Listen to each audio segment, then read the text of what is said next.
सभी श्रद्धालु भक्तों का हृदय से स्वागत है। आप जिस कथा को आज सुनने जा रहे हैं वह केवल एक वर्णन नहीं बल्कि विश्वास, भक्ति और चमत्कार का ऐसा अद्भुत उदाहरण है जिसे सुनने मात्र से मन पवित्र हो जाता है और घर परिवार में सुख शांति का प्रवेश होता है।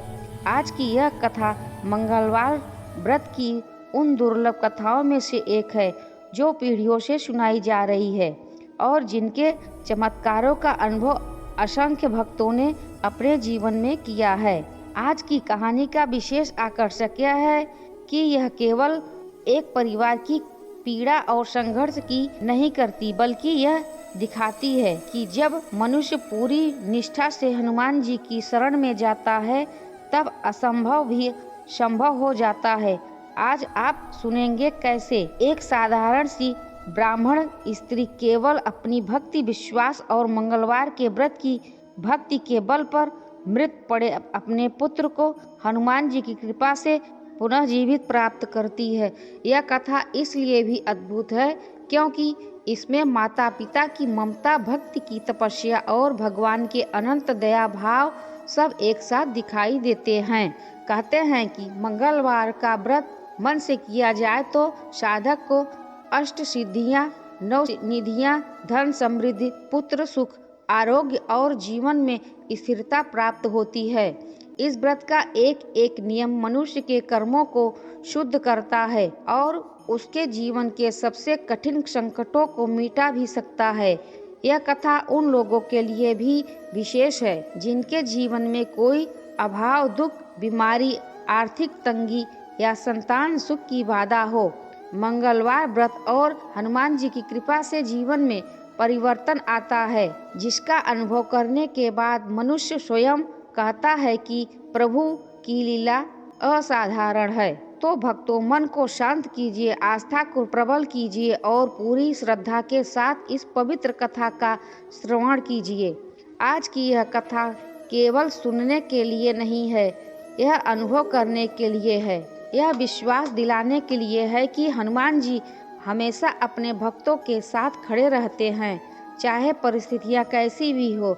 जो कोई इस कथा को सुनता है उसका मन नकारात्मक से मुक्त हो जाता है, घर में कलह शांत होता है, स्वास्थ्य में सुधार आता है और जीवन में आश्चर्यजनक रूप से फल प्राप्त होते हैं। अब मन में रामा हनुमंत का ध्यान कर पूरी श्रद्धा से इस दिव्य और चमत्कारिक कथा का आरंभ करते हैं। मंगलवार का व्रत मनुष्य के जीवन के सभी दोषों को नष्ट करने वाला माना गया है। इस दिन लाल वस्त्र धारण कर पूरे मन से हनुमान जी की पूजा आराधना की जाती है जिससे व्यक्ति को बल, बुद्धि, विद्या और आरोग्य की प्राप्ति होती है। संकट मोचन हनुमान की कृपा से भक्तों के सभी कष्ट दूर होते हैं।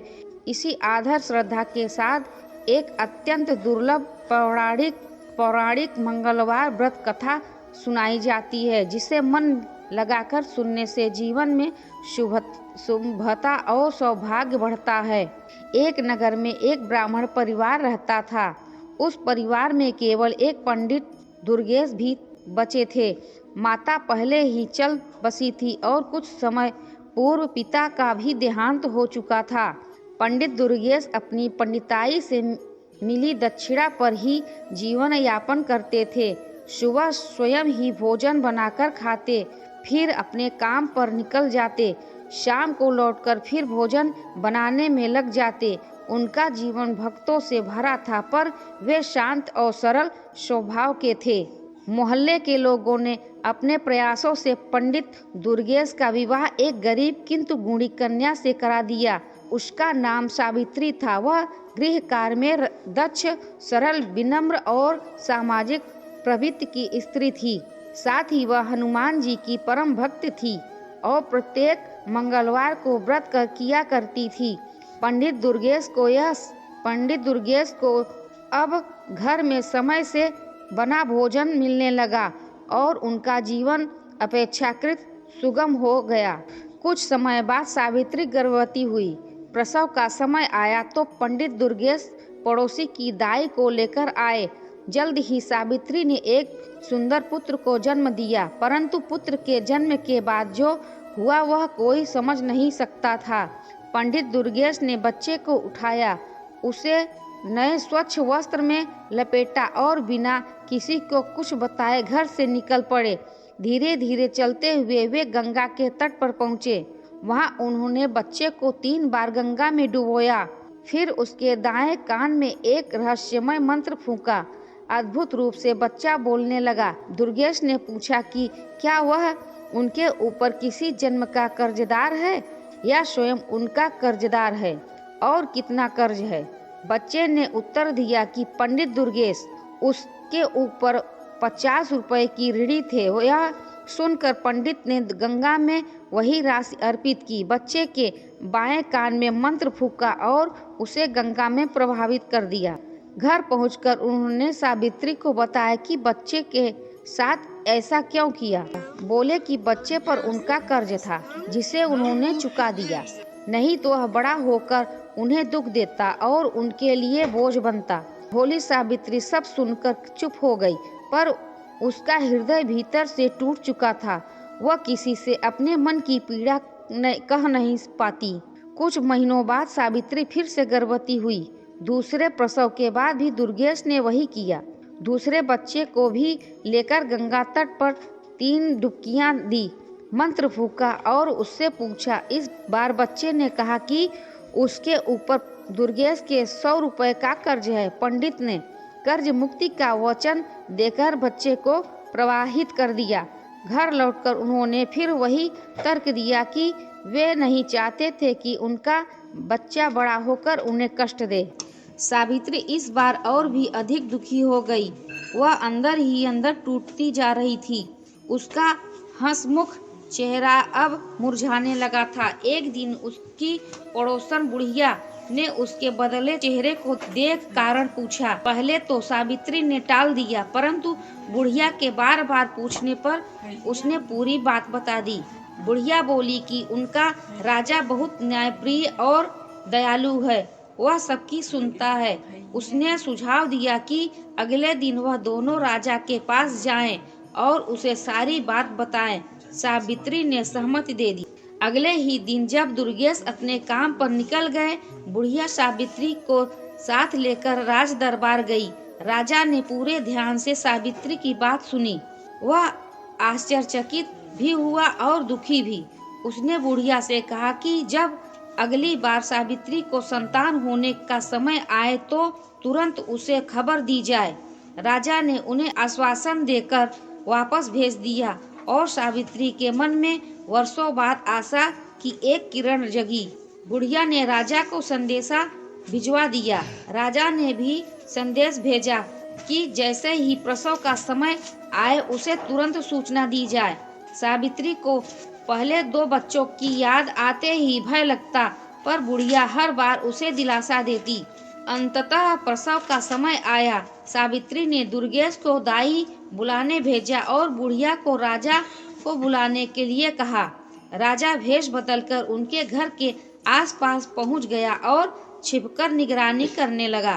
कुछ देर बाद बच्चे का रोना सुनाई दिया। दुर्गेश बच्चे को कपड़े में लपेटकर बाहर निकले और गंगा की ओर चल पड़े। राजा दूर से उनका पीछा करता रहा। गंगा तट पहुंचकर दुर्गेश ने हमेशा की तरह बच्चे को गंगा में डुबकियां दी, फिर मंत्र फूंका। बच्चा बोलने लगा। दुर्गेश ने पूछा कि कर्ज का क्या हिसाब है। बच्चे ने जवाब दिया, इस बार कोई कर्ज नहीं है। बच्चे ने जवाब दिया, इस बार कोई कर्ज नहीं है। न वह दुर्गेश का कर्जदार है, न दुर्गेश उसका। दुर्गेश को विश्वास नहीं हुआ। उसने बार बार पूछा और गंगा साक्षी होने की बात कही, पर बच्चा हर बार यही कहता कि कोई कर्ज नहीं है। दुर्गेश ने बच्चे को डुबोना शुरू किया ही था कि राजा आगे आया और उसे रोक दिया। राजा ने अपना रूप प्रकट करते हुए पूछा कि वह अपने बच्चों को गंगा में क्यों बहाता है। दुर्गेश ने हाथ जोड़कर कहा कि वह अत्यंत निर्धन है, पंडिताई से बस पेट भरता है। वह इतना सक्षम नहीं कि बच्चों को बड़ा होने पर सुख दे सके, इसलिए तंत्र विद्या से उनके पिछले जन्मों का हिसाब पूछ लेता है। जब लगा कि पहले 2 बच्चे बड़ा होकर इन्हें दुख देंगे तो उसने उन्हें पहले ही मुक्त कर दिया। इस बच्चे के बारे में कहा कि इस पर 500 रुपए का कर्ज है, इसलिए यह बड़ा होकर उनका अंतिम संस्कार करेगा। राजा उसकी बात सुनकर गंभीर हो गया। वह समझ गया कि सतह के नीचे और भी कुछ छिपा है, पर यह देखकर कि सावित्री को कम से कम यह बच्चा मिल गया, उसे संतोष हुआ। फिर दुर्गेश बच्चे को लेकर घर लौट आया। इस प्रकार पहला भाग समाप्त होता है। दुर्गेश बच्चे को लेकर घर पहुंच गया। वह प्रसन्न था क्योंकि उसके अनुसार इस बच्चे के साथ उसका कोई कर्ज बाकी नहीं था, बल्कि 500 रुपए का कर्ज उसके ऊपर था। इसलिए वह आश्वस्त था कि यह बच्चा बड़ा होकर उसका सहारा बनेगा, उसका जीवन संभालेगा और उसका अंतिम संस्कार भी करेगा। सावित्री ने जब तीसरे बच्चे को सुरक्षित अपनी गोद में देखा तो वह राहत से भर गई। उसके हृदय में राजा के प्रति कृतज्ञता भी जाग उठी, क्योंकि उसके मन में यही विश्वास था कि राजा की वजह से उसका तीसरा पुत्र बच पाया है। उसे यह मालूम ही नहीं था कि राजा अभी तक की सारी घटनाएं छिपकर देख चुका है और उनका पूरा रहस्य समझ गया है। धीरे धीरे घर में खुशियां लौटने लगीं। सावित्री अपने छोटे से घर को सजाने संवारने लगी। कुछ ही दिनों में पंडित दुर्गेश को भी यह लगने लगा कि उनके जीवन में नया उजाला आया है। उन्होंने सभी पड़ोसियों को बुलाकर अपने सामर्थ्य के अनुसार एक छोटा सा प्रतिभोज भी कराया और अपने पुत्र का नाम चंद्रदेव रखा। जन्म नक्षत्र और राशि के अनुसार यह नाम अत्यंत शुभ माना गया। चंद्रदेव का जन्म मेष राशि में और अश्विन नक्षत्र में हुआ था। उसकी कुंडली में भाग्य रेखा अत्यंत प्रबल थी। जन्म से ही उसमें तेजस्विता दिखाई देती थी। कहा जाता है कि उसके जन्म के बाद से ही पंडित दुर्गेश के जीवन में धीरे धीरे समृद्धि आने लगी। पहले जो उन्हें भरण पोषण के लिए संघर्ष करना पड़ता था, अब वह कठिनाई कम होने लगी। उनके यजमान बढ़ने लगे, पूजा पाठ की आय बढ़ने लगी और घर में सुख शांति स्थापित होने लगी। दिन बीतते गए। चंद्रदेव धीरे धीरे बड़ा होने लगा और 5 वर्ष का होते होते वह देखने में भी अत्यंत सुंदर और तेजस्वी लगने लगा। उसे संस्कृत विद्यालय में दाखिला दिया गया। वह पढ़ने लिखने में अत्यंत बुद्धिमान था। जो बात उसे एक बार सिखाई जाती, उसे वह तुरंत कंठस्थ कर लेता। उसकी स्मरण शक्ति अद्भुत थी। पंडित दुर्गेश शाम के समय उसे ज्योतिष और मंत्र विद्या की प्रारंभिक शिक्षा देने लगे। चंद्रदेव को यह विषय बहुत रुचिकर लगने लगा और वह बड़ी लगन के साथ पढ़ता। कुछ ही वर्षों में उसने संस्कृत में प्रथमा की शिक्षा पूरी कर ली। पिता ने जो जो मंत्र उसे सिखाए वह सब उसे पूरी तरह याद थे। ज्योतिष में भी उसने दक्षता प्राप्त कर ली। वह अभी 14 वर्ष का ही था, पर दिखने में 17-18 वर्ष का लगता था। संपूर्ण मोहल्ला उसकी विद्वता और व्यवहार से प्रभावित था। उसके माता पिता उसे देखकर गर्व से भर जाते। सावित्री जब भी अपने पुत्र को देखती, उसकी आंखें भर आती। वह सोचती, यदि भगवान ने उसे पहले दोनों पुत्र भी दे दिए होते तो वह उनके पालन में क्या क्या सुख पाती। लेकिन फिर वह यह भी मान लेती कि शायद उसी का भाग्य ऐसा था। वह हर मंगलवार उपवास रखकर हनुमान जी की पूजा करती और अपने पुत्र की दीर्घायु की कामना करती। उसे यह भी आभास नहीं था कि उसकी पूजा भविष्य में कितना बड़ा चमत्कार कराने वाली है। एक दिन चंद्रदेव ने प्रथमा की शिक्षा पूरी करने के बाद अपने पिता से कहा कि अब वह भी पंडिताई में हाथ बटाना चाहता है। सावित्री ने उसे समझाया कि अभी उसकी उम्र ही क्या है, उसे खेलना कूदना चाहिए, पढ़ना चाहिए, दुनियादारी समझनी चाहिए। लेकिन चंद्रदेव अपने निर्णय पर अडिग था। उसने कहा कि यदि उसे जीवन में पंडिताई ही करनी है तो क्यों न अभी से अनुभव लेना शुरू करे। ज्ञान का उपयोग जितना जल्दी किया जाए उतना ही वह विस्तृत होता है। पंडित दुर्गेश को यह बात कुछ समझ में आई और उन्होंने कहा कि यदि पुत्र स्वयं तैयार है तो उसे रोकना उचित नहीं। सावित्री के मन में प्रसन्नता भी थी और चिंता भी। प्रसन्नता इसलिए कि अब घर में 2 कमाने वाले हो जाएंगे और चिंता इसलिए कि लड़का अब भी बहुत छोटा है। पर उसने मन को समझाया और अगले दिन पिता पुत्र दोनों को भोजन बनाकर दिया। अगले दिन सुबह सावित्री जल्दी उठ गई। रात भर वह सो नहीं पाई थी, क्योंकि उसे यह चिंता लगी रही कि उसका बेटा पहली बार बाहर काम पर जाएगा। उसने भोजन बनाकर रखा, पूजा की और दोनों के लिए डिब्बे तैयार कर दिए। पिता पुत्र तैयार होकर भोजन कर काम पर निकल गए। चंद्रदेव का पहला दिन था, इसलिए कोई भी यजमान उसे सेवा हेतु नहीं बुला पाया। वह शहर के कोनों में घूमता रहा, कभी किसी के दरवाजे पर रुकता, कभी किसी के आंगन में पूछता, पर उसे किसी ने नहीं बुलाया। शाम होने लगी तो वह उदास मन से घर वापस लौटने लगा। वह सोच रहा था कि उसका पहला दिन व्यर्थ गया। बोहनी करने का उत्साह था, पर कुछ भी न हुआ। उसे इस बात से अधिक दुख था कि मां खुश होकर उसका इंतजार कर रही होगी और वह खाली हाथ लौट रहा है। घर लौटते समय अचानक उसके चेहरे पर कुछ गर्म पानी की बूंदें गिरीं। उसने ऊपर देखा तो एक स्त्री खिड़की से रो रही थी। उसके आंसू ही नीचे गिर रहे थे। चंद्रदेव रुक गया और आदरपूर्वक पूछा कि उसे क्या दुख है। स्त्री ने उसे ऊपर नीचे देखा, उसके कपड़ों पर नजर डाली और कठोर स्वर में बोली कि उसके जैसे कितने पंडित आए और झूठ बोलकर ठग चले गए। उसका विश्वास ही उठ चुका है। चंद्रदेव उसके शब्द सुनकर विचलित हुआ, पर शांत रहा। उसने कहा कि वह उसकी कोई धन दक्षिणा नहीं चाहता। वह केवल उसके दुख का कारण जानना चाहता है ताकि उसकी सहायता कर सके। स्त्री नीचे आई और बोली कि पहले ही बता देती है कि वह कोई दक्षिणा नहीं देगी, इसलिए बाद में मांगने आना भी नहीं। चंद्रदेव ने कहा कि वह पंडित दुर्गेश का पुत्र है और इसी नगर का निवासी है। वह ज्योतिष का अध्ययन कर चुका है और बिना किसी लालच के उसका दुख जानना चाहता है। स्त्री ने कठोरता कम करते हुए कहा कि उसका पति 4 वर्ष से प्रदेश गया है और अभी तक न लौटे हैं, न ही कोई पत्र या संदेश भेजा है। वह जानना चाहती है कि उसका पति कब लौटेगा और क्या वह स्वस्थ है। चंद्रदेव ने कहा कि वह एक ही प्रश्न बिना दक्षिणा बताएगा। स्त्री ने थोड़ी देर सोचकर पहले यह जानने का निर्णय किया कि उसका पति कब लौटेगा।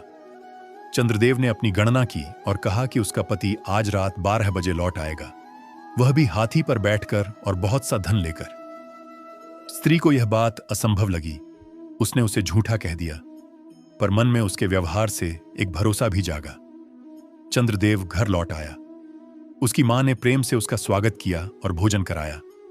उसने बताया कि बोहनी नहीं हुई, केवल उधार लग गया है। मां ने उसे समझाया कि अभी उसकी उम्र ही क्या है। वह हंसकर बोली कि कल वही उधार पता चल जाएगा कि आया या नहीं। उधर स्त्री रात भर प्रतीक्षा करती रही। 12 बजे सचमुच उसका पति हाथी पर बैठकर पहुंचा, धन धान्य से भरा हुआ।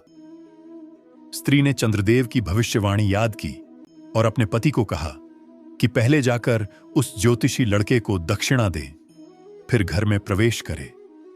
पति ने भी उसी समय रात में पंडित दुर्गेश के घर जाकर भारी दक्षिणा उनके हाथों में दे दी।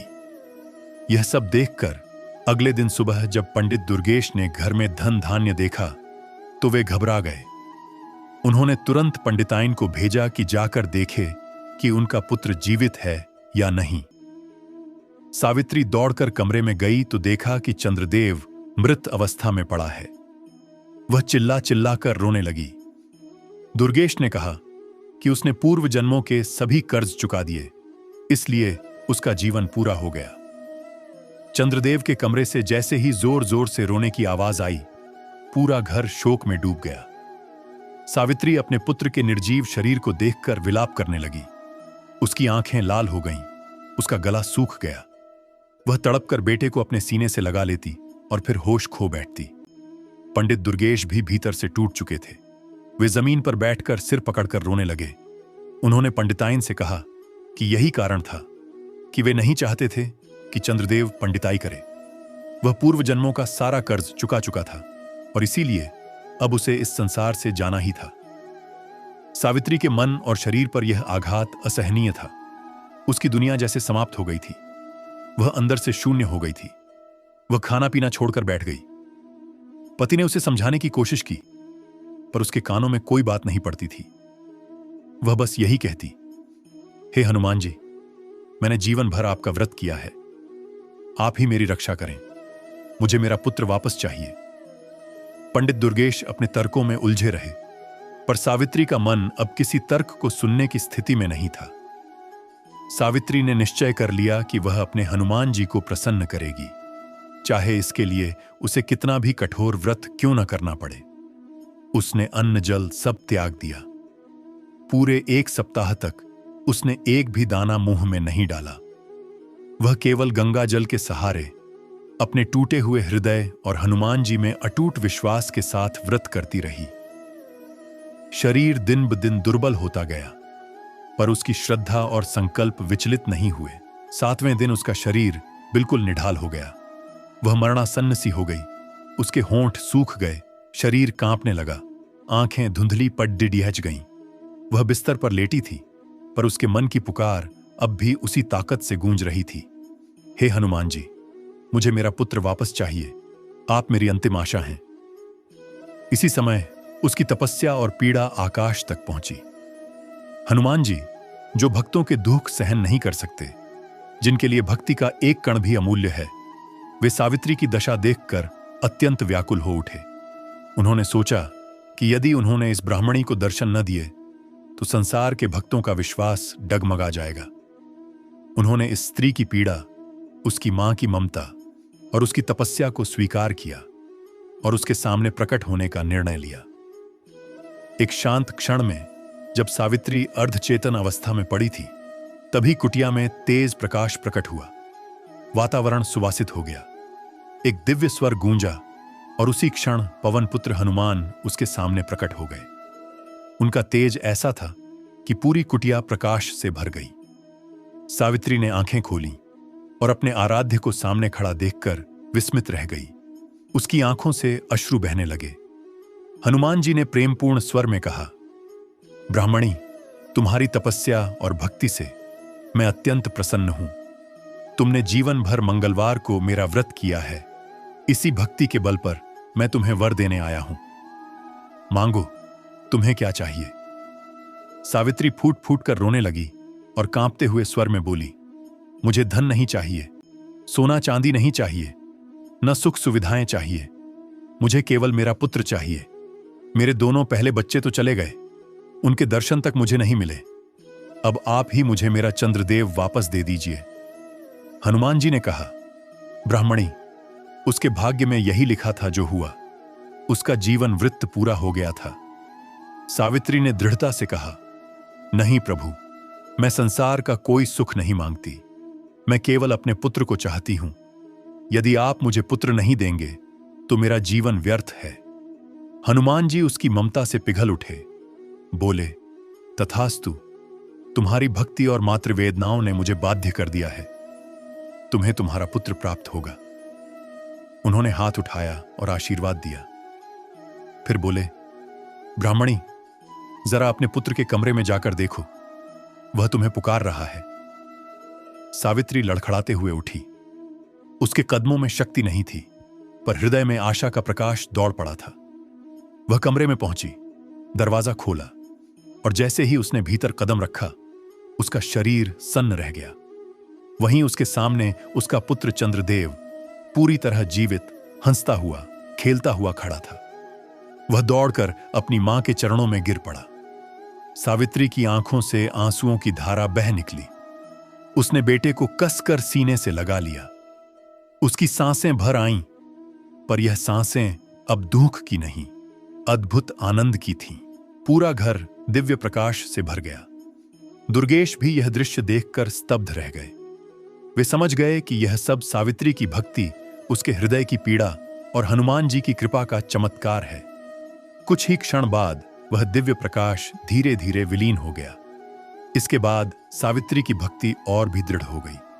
उसने जीवन भर मंगलवार के व्रत का पालन किया। नगर में यह कथा फैल गई कि हनुमान जी ने स्वयं उसके घर में प्रकट होकर उसके पुत्र को जीवित किया। लोग दूर दूर से सावित्री के पास आते, उसके चरण स्पर्श करते और उसके व्रत की महिमा सुनते। मंगलवार का व्रत वास्तव में मनुष्य को असीम शक्ति देता है।